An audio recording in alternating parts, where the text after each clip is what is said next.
My guest is journalist, author, and commentator Joseph Farah. He is a pioneer in online journalism, having founded WND.com or WorldNetDaily.com over 20 years ago. His daily column has cutting-edge insight into the issues of the day. And Joseph comes from an Arab background, but he loves Israel and the Jewish people, which is why I know a lot of my listeners appreciate what he's doing and what he's done, not just for journalism, but for a lot of other issues and causes as well. And I want to talk about the news business, but I'm also going to be addressing his newest book, The Restitution of All Things, Israel, Christians, and the End of the Age. And it's a book about the millennium and a lot of other topics. Eric Barger joins me today. Thank you for coming in studio today, Eric. My pleasure, Jan. I've been looking forward to hearing what Joseph has to say about what's happening in the news these days. Joseph Farah, welcome back to Understanding the Times Radio. Great to be with you, Jan.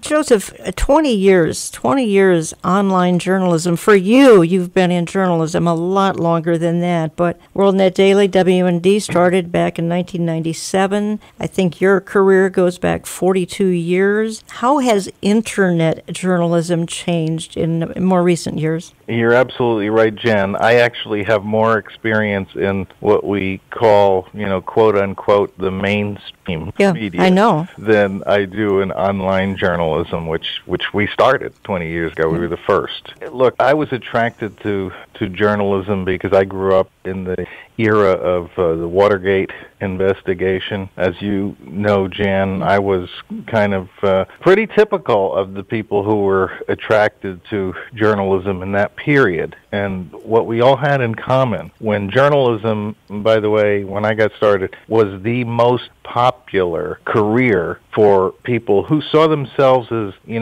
social warriors. Progressives. People who we wanted to change the culture. We wanted to change the paradigm. And that's where I was coming from through college and my early career in the news business. And, for every job in journalism in that period, because of Watergate and the glorification of Watergate and, the celebrity of Woodward and Bernstein, for every job opening there was in those days, there were like 300 or more people competing for it. And it was so exciting to me back then. It really was. It continues to be exciting today for me. I'll get to that in a minute. But I just wanted to lay the background because it was in that era when I entered journalism in the late 1970s, the industry was taken over by political activists. I saw it happen. This also coincides with my conversion to Christianity, my accepting the Lord as my personal Savior, and my views start to change. It doesn't happen all at once. It takes a while to apply your Christian worldview to the things that you do in your life. And so that was a very interesting period for me and for the industry. And so as my views started to change, as I start to apply my Christian worldview, I start to see a lot of error around me. And I start to see a lot of people who aren't really committed to telling the truth, something so simple, but rather justifying their own views, of reality. That's what I started to see. I still thrived in that environment, which is interesting. A lot of people say, well, what was it like being a Christian, in that industry that's so highly secular, that's so contemptuous of Christian values and so forth? And when I tell people, Jen, it's sort of unbelievable, even today as I look back, because I saw things that other people didn't see, it actually benefited my career. And my career was fabulous, by the world standards, because, I got to run major daily newspapers in major markets and things like that at a very young age. At 27, I was running one of the biggest newsrooms in America, in Los Angeles. So it's funny how the Lord worked. But the way the Lord was working was he was preparing me for something I could not have foreseen with my own eyes and my own senses. He was preparing me for this, what Yes. we've been doing for the last 20 years. Yes. I think you feel that there's even some more changes up ahead, and I want to head there in a minute because some strange things seem to be going on, for instance, at Fox News. Possible that even a new network could be forming as we're speaking. I don't think we know at this point. But let me go back to something here that you wrote this. So I'm quoting you here, and you say, 42 years ago when I started in the news business, I thought I had died and gone to heaven. There was nothing more exciting I could do than what I was doing. I wouldn't have traded jobs with anyone. It was fun, exhilarating. Now, 2017, you say, I'm not so sure anymore. Don't get me wrong. And I get some satisfaction out in the role I have as a pioneer. For me, the problem is reading the news. And then you say, it is deeply disturbing. You say, it is a freak show. It sometimes turns my stomach. Now, Joseph and Eric, this is where my audience is coming from because they don't want to unplug. They don't want to drop out. They don't want to tune out. They don't want to disengage. But like you, because all those things have dreadful consequences, like being uninformed. But like you, they're looking at a freak show in our world today. And beyond that, they're looking at lost souls that are so lost in their transgenderism, you name it, the bizarre things going on today. And we know we can't drop out. I mean, how do you encourage people not to drop out? Boy, that's a very provocative question, Jan. And I would say this, that, if you're getting your news from some very questionable sources, and I would include CNN among them. I don't sit in front of the TV and watch CNN anymore. Okay, I don't do that. There was a time when that might have been my go-to place to find out what was going on in the world. It's just not the place we should go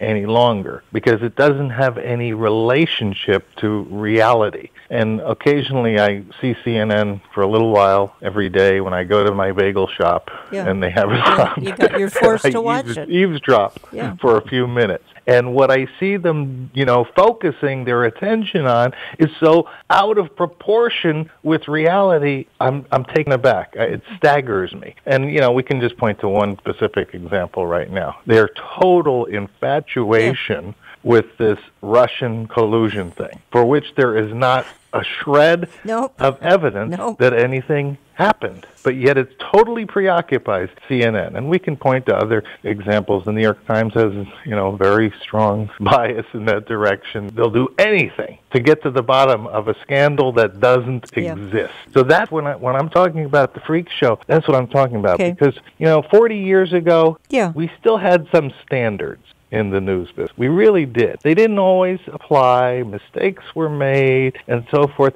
But yet there were some reality checks built in to the newsroom culture that occasionally worked. It's just not the case anymore. I'll be honest with you. Not in the most sophisticated, elite newsrooms in America is that still in place. You're listening to Understanding the Times Radio. I'm Jan Markell. I'm on the line from Washington, Joseph Farah, editor, WND.com. I know many of you check that site on a weekly and probably a daily basis. Eric Barger is my co-host today. Eric, you wanted to weigh in on this, please. And by the way, Eric, some of the emails you get, I suspect, substantiate what Joseph and I are talking about. Look, we're just heartbroken at the stories we have to look at. Literally heartbroken. Absolutely. Yeah, absolutely. The veil has been taken off of the media that we now see how left-wing most of the media is in there. And it's really just they cannot fathom the fact that the election didn't go the way it did when they did such what they thought was a great job at promoting the other candidates. So that's just part of that. But I want to go back to what you said about unplugging, Jan, because I talk about this stuff and it comes up in just natural conversation. It's also in many messages that I put together, and it just has a natural way of getting in the messages because it's part of my heart. We can't unplug for the sake of the lost around us. We need to understand. And as much as I don't want to watch some of the other channels that are out there, and as often as I bark at the conservative news when it's kind of more like moderate, I know that I need to be aware and involved and plugged in so that I can then dialogue, because oftentimes those conversations we have with friends and loved ones lead directly back to something we can say about Scripture and about something that's important for eternity. So, there are lots of reasons to stay plugged in, and I encourage folks, if you think it's just tune out, it's too much for you, I don't want to hear it, I only want to hear somebody that affirms my viewpoint, I think we need to be jolted on a regular basis about what the world around us is accepting, because it proves that prophecy is marching on too. Joseph, transitioning just a little bit here, and you stated in a column, you said, 8 years ago, I predicted in writing that Fox News, by far the most successful news organization in America, highest ratings, biggest profit margin, would soon abandon everything that helped it achieve those milestones. You said, I explained that the formula it used was devised and executed by two men, neither of them believers, who would not be around much longer, Rupert Murdoch and Roger Ailes. You go on to state that the Murdoch sons, as we all know now, are in charge, and they're virtually, I believe I might be quoting you by saying they're virtually dismantling Fox News. You say Fox News is soon going to be a clone of CNN. Can you elaborate a little bit here? Yes, I'm glad you dug up that piece, Jan, because that was a long time coming. When I first started talking about this, some 8 years ago, people were in disbelief. And I'm not talking about just, your average, ordinary guy walking on the street. When I was talking about this in front of some very sophisticated Christian conservative audiences, and I told them what was happening, they were shocked, or they frankly didn't even believe what I was saying. But, having been in the news business for a long time, I understand that the culture of a newsroom is either dictated from on top, which was the case at Fox News when Roger Ailes and Rupert Murdoch were calling the shots, or they're dictated from the newsroom culture. In fact, that's where most news organizations develop the culture, is from the newsroom on up, and the people at the top don't get involved.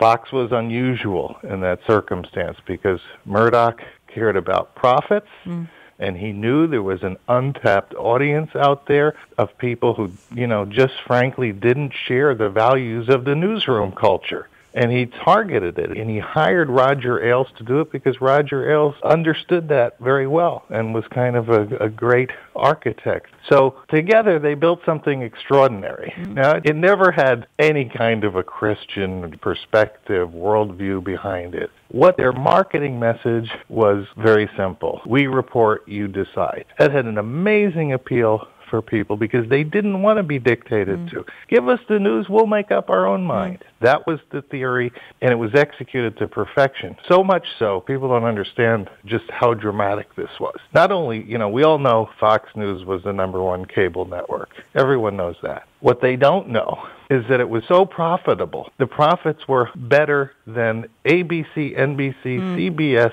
CNN, and a host of others combined. Really? That's how successful Didn't know that. Yeah, it's staggering to think about it. Now, knowing the folks involved, as I do and did, I knew that Ailes and Murdoch had one thing in common. They were very old.